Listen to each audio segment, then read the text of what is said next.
Solo Flawless Ghost of the Deep is absolute light work, and I'm going to show you how to get it done.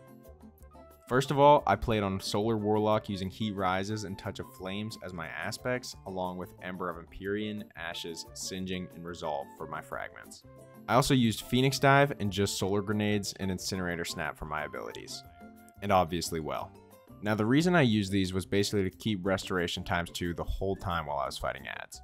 The way you set up having Restoration ×2 is by proccing Heat Rises, then instantly using your Phoenix Dive. After that, you have roughly 3 seconds to start killing ads in order to keep your Restoration ×2 from running out. So basically, as long as you keep killing ads, you should be fine. I also personally use Sunbracers so I could easily get my grenade back, but that's up to you if you want to use them or not. Okay, now let's actually get on to the first encounter. So the first encounter is low-key really long, but I think it's easy. I would just recommend trying your best to get through it as fast as possible because it's definitely a huge pain to have to do all over again if you end up having to restart your solo flawless run.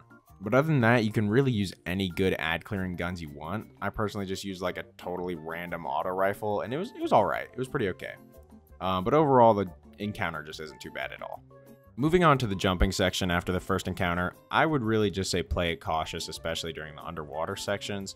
And whenever it came to the ads, I just used my normal auto rifle.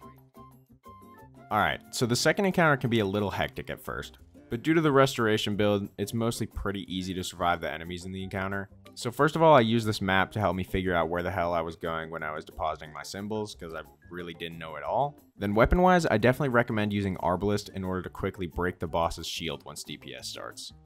And once again, you can use anything you want for ad killing. I just personally use the same random ass auto rifle from the first encounter. Then for the real DPS, I used my Briar's Contempt.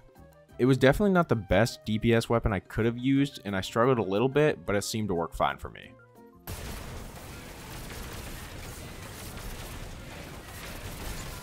This jumping section is really no different than the one before, but I would just take extra caution when it comes to the Wizards and Shriekers, because they honestly took a really long time to kill. Alright, so for the final encounter, I ran the exact same loadout I ran in the second encounter of the dungeon. But I would definitely say there was a much larger focus on keeping Restoration ×2 during this encounter because of how much damage the boss does against you. Also, definitely be very aware of the moths that the boss will send at you just because they can super easily kill you. Whoa, oh my god, what the fuck, I just died. I personally did DPS from the middle just because it felt like the easiest place to hit the boss. And one thing I will say is that DPS for the boss is extremely rough. It took me tons of phases to finally kill her, but it was definitely all worth it in the end.